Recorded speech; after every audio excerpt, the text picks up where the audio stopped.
Huwag kalimutan mag-like, mag-subscribe, at mag-comment sa video.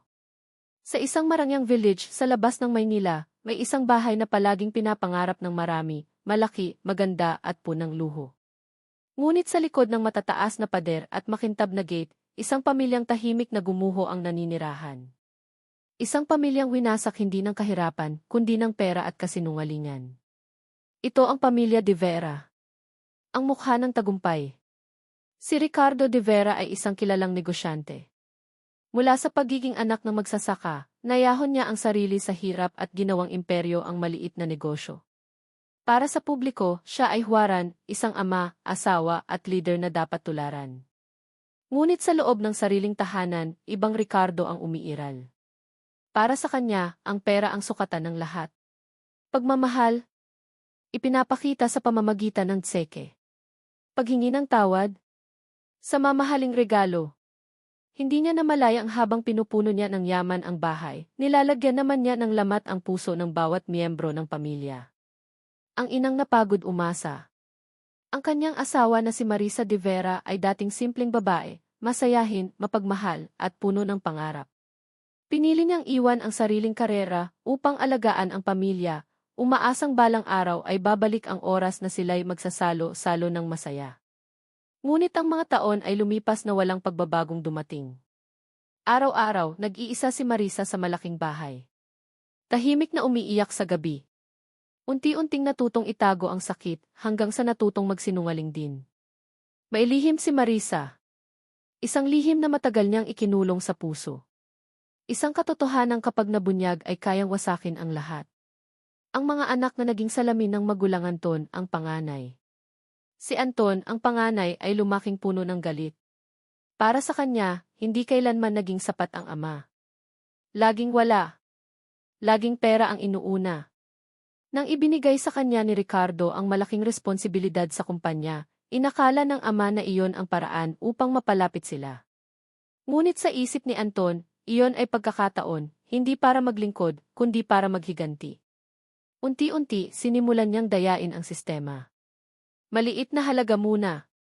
Hanggang sa mas malaki. Hanggang sa halos hindi na mapigilan. Bianca, ang anak na takot maghirap. Si Bianca, ang pangalawa, ay lumaki sa karangyaan. Takot siya sa isang bagay, ang mawalan ng lahat. Kaya sa likod ng kanyang ngiti, may matinding pangamba. May relasyon siya sa isang lalaking hindi niya tunay na mahal. Ngunit para sa kanya, ang pag-ibig ay hindi mahalaga. Ang mahalaga ay seguridad, pangalan at pera.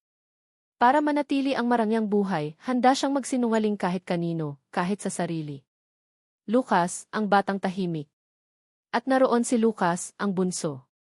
7 taong gulang. Tahimik. Madalas ay hindi napapansin. Ngunit si Lucas ang tanging hindi pa nadadapuan ng kasinungalingan.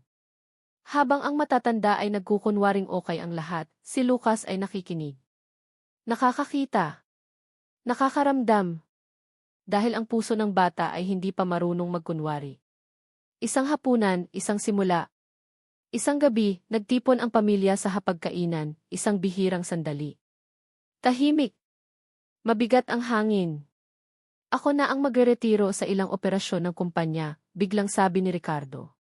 Si Anton na ang hahawak sa pangunahing accounts. Nagulat si Marisa. Napangiti si Anton.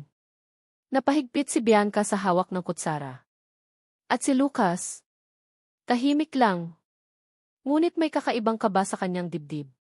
Hindi alam ni Ricardo na sa sandaling iyon, sinimulan na ng kasinungalingan ang paghahari nito. Mga lihim na unti-unting lumalabas. Sa mga sumunod na linggo, naging madalas ang sigawan. Lumalaki ang problema sa negosyo. May nawawalang pera. May traidor sa loob ng pamilya, galit na sigaw ni Ricardo isang gabi. Tahimik ang lahat. Si Anton ay pawis na pawis. Si Bianca ay hindi makatingin ng diretsyo. Si Marisa ay nanginginig dahil alam niyang may paparating na bagyo. Ang bata at ang katotohanan. Isang gabi, nadatna ni Marisa si Lucas na gising pa. Mama, mahinang tanong ng bata. Bakit po kayo umiiyak kapag akala niyo tulog na kami?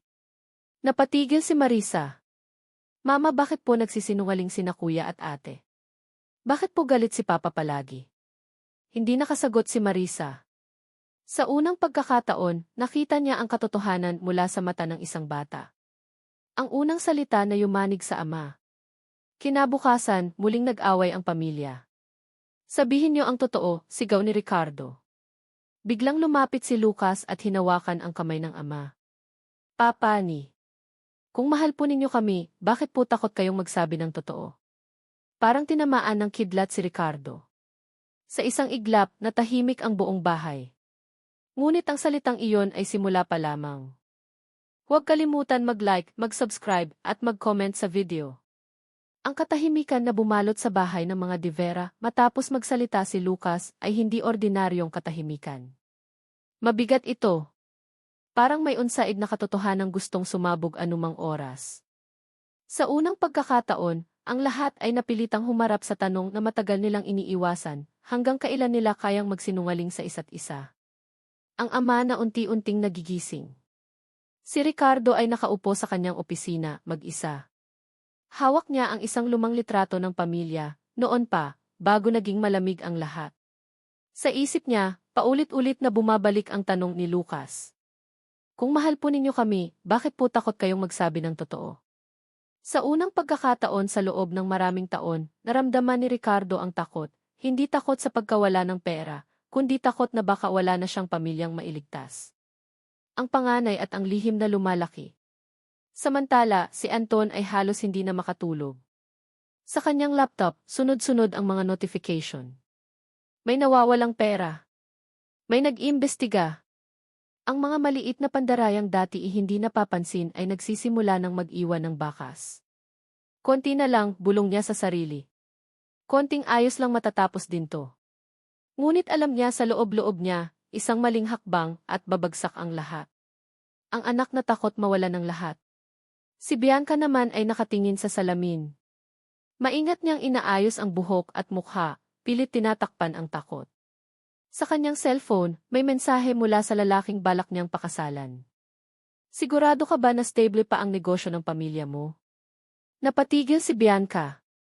Sa unang pagkakataon, naisip niya, paano kung mawala ang pera? Mananatili pa ba ang lahat? At doon niya napagtanto, hindi siya minamahal bilang tao, kundi bilang anak ng mayaman. Ang ina at ang matagal na itinatagong katotohanan. Si Marisa ay nakaupo sa kwarto ni Lucas, pinapanood ang batang natutulog. May hawak siyang sobre, isang bagay na matagal na niyang itinatago sa ilalim ng mga damit. Isang lumang dokumento. Isang lihim na may kinalaman sa pagkatao ni Lucas. Hindi pa, bulong niya sa sarili.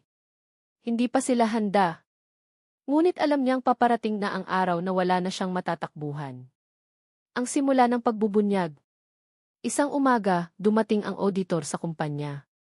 May malaking irregularidad sa accounts, seryosong sabi nito kay Ricardo. At lahat ng ebidensya ay tumuturo kay Anton. Parang gumuho ang mundo ni Ricardo. Hindi siya agad nagalit. Sa halip, nanahimik siya, isang katahimikang mas nakakatakot kaysa sigaw. Ang pagsabog sa loob ng bahay. Pag-uwi ni Ricardo, agad niyang tinawag ang buong pamilya. Ngayong gabi, malamig niyang sabi. Walang aalis. Walang magsisinungaling. Nagkatinginan ang lahat. Si Anton ay namutla. Si Bianca ay napaluha. Si Marisa ay mahigpit ang hawak sa kamay ni Lucas. Ang unang pagtatapat. Anton, sabi ni Ricardo. Sabihin mo sa akin anak ba talaga kita, o pera lang ang habol mo? Hindi na nakayanan ni Anton. Sigaw niya. Kumuha ako ng pera. Dahil kailanman hindi mo ako tinrato bilang anak, kundi bilang empleyado. Tahimik ang lahat. Sa unang pagkakataon, nabasag ang pader ng kasinungalingan. Ang bata sa gitna ng sigawan. Habang nagtataas ng boses ang mga matatanda, si Lucas ay biglang nagsalita. Papa. Kuya, hindi po ba pwedeng mag-sorry na lang? Tumahimik ang lahat. Isang simpleng salita. Isang inosenteng tanong. Ngunit iyon ang tumama sa puso ng bawat isa. Isang katotohanang hindi pa buo. Hindi pa tapos ang lahat. Alam ni Marisa na may mas mabigat pang lihim na kailangang ilabas, isang katotohanang kayang baguhin ang pananaw nila kay Lucas at sa buong pamilya. Tumingin siya sa anak. At sa unang pagkakataon, nagpasya siya. Sa susunod magsasabi na siya ng totoo. Huwag kalimutan mag-like, mag-subscribe, at mag-comment sa video.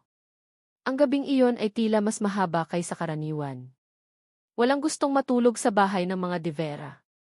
Ang bawat isa ay may dinadalang bigat sa dibdib, mga salitang gustong lumabas, ngunit matagal nang kinikimkim. Sa gitna ng katahimikan, si Marisa ay nakaupo sa sala, hawak ang lumang sobre na matagal na niyang itinatago. Nanginginig ang kanyang mga kamay. Ilang beses na niyang binuksan at isinara ang bibig, ngunit walang salitang lumalabas. Alam niyang oras na. Ang ina na hindi na kayang tumakbo. Lumapit si Ricardo kay Marisa. Sa unang pagkakataon, wala sa kanyang mga mata ang galit, kundi pagod at takot. May itinatago ka, mahinang sabi niya. Ramdam ko matagal na. Napapikit si Marisa. Dahan-dahan siyang tumango. May sasabihin ako, sagot niya, halos pabulong. Isang katotohanang matagal ko nang tinatakasan. Tinawag niya ang lahat. Ang pamilya sa isang silid. Nasa sala ang buong pamilya. Si Anton, punang kaba at pagsisisi. Si Bianca, luhaan, yakap ang sariling tuhod. Si Ricardo, tahimik, pilit matatag. At si Lucas, nakaupo sa tabi ng ina, walang kaalam-alam sa bagyong paparating. Isinara ni Marisa ang pinto. Walang aalis, sabi niya. Dahil pagkatapos nito hindi na tayo magiging pareho. Ang simula ng pagtatapat. Bago pa naging ganito ang lahat, panimula ni Marisa. May nangyari sa buhay ko na hindi ko kailanman sinabi sa inyo. Napatingin si Ricardo sa kanya. Bakit ngayon mo lang sasabihin, tanong niya. Dahil ngayon lang ako may lakas, sagot ni Marisa. Isang nakaraan na puno ng sakit. Ikinuwento ni Marisa ang mga panahong mag-isa siya. Mga gabing umiiyak habang wala si Ricardo. Mga panahong pakiramdam niya ay wala na siyang halaga bilang asawa, kundi dekorasyon lamang sa isang malaking bahay. May isang lalaking nandyan, pag-amin niya. Hindi para agawin ako kundi para makinig. Parang binuhusan ng malamig na tubig si Ricardo. May relasyon kayo, nanginginig niyang tanong. Umiling si Marisa. Hindi, sagot niya. Ngunit may nangyari isang gabi ng kahinaan. Ang katotohanan tungkol kay Lucas. Tahimik ang buong sala. Si Lucas, huminto si Marisa, napaluha. Hindi mo siya tunay na anak, Ricardo. Parang gumuho ang mundo. Sigaw ni Anton. Anong ibig mong sabihin? Tumayo si Ricardo, nanginginig sa galit at sakit. Ulitin mo, mariin niyang sabi. Si Lucas ay bunga ng isang pagkakamali, patuloy ni Marisa. Isang pagkakamaling isinilang sa gitna ng kalungkutan ko. Tahimik si Lucas. Nakatingin lang siya sa ina. Mama, mahinang tawag ng bata. Ano po ibig sabihin nun? Ang ama na nasubok. Hindi makapagsalita si Ricardo. Lahat ng alaala, ang unang yakap, unang tawag na ipapa, ay sabay-sabay bumalik.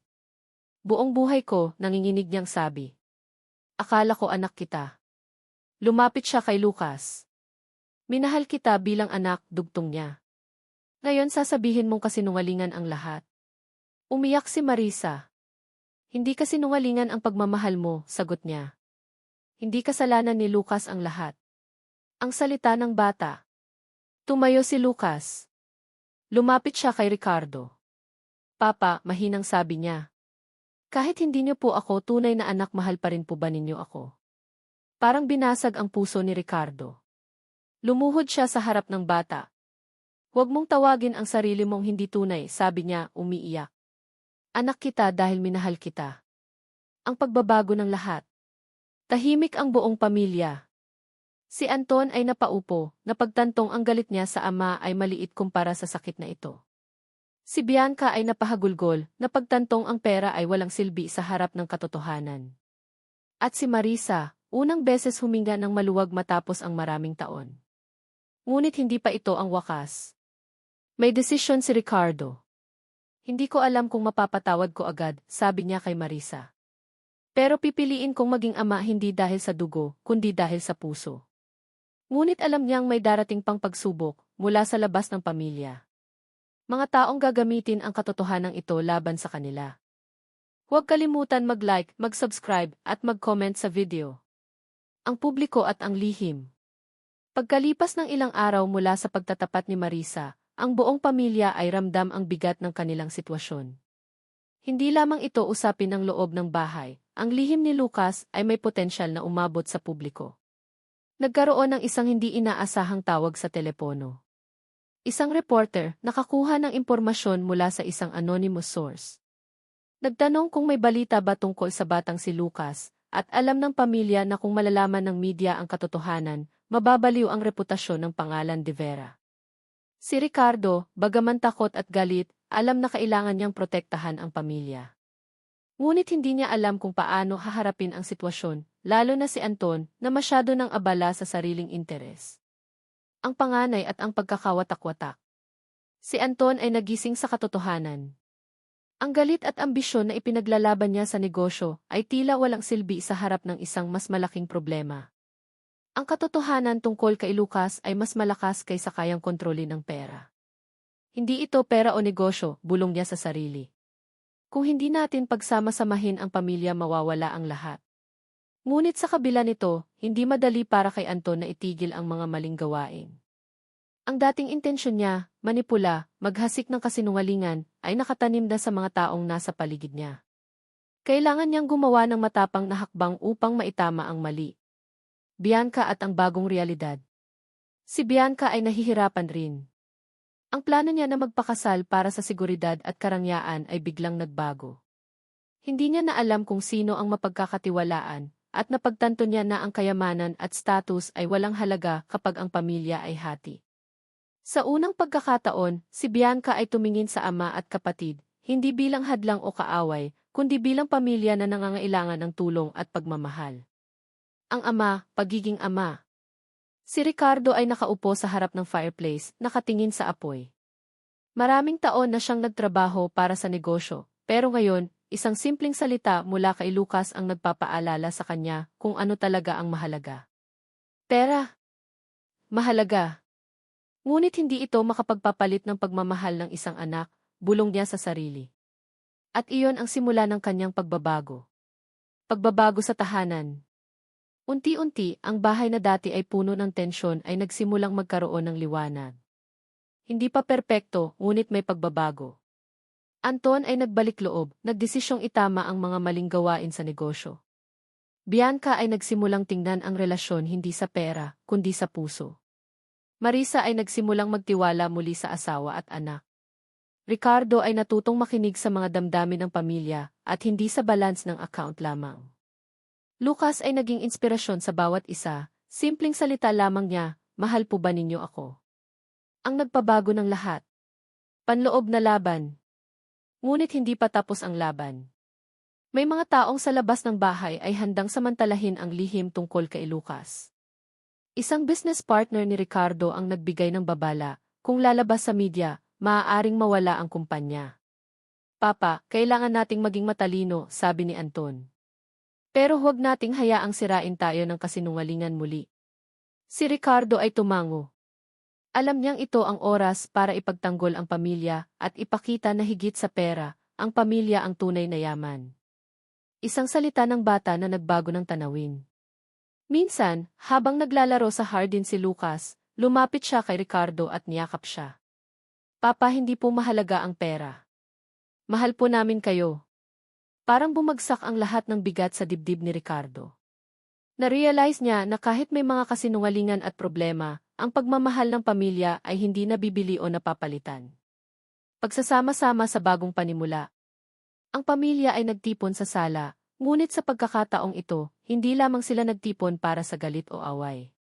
Nagtipon sila upang mag-usap, magpatawad, at magplano kung paano haharapin ang mundo bilang isang buo. Si Anton ay nagsorry sa lahat ng kanyang kasinungalingan.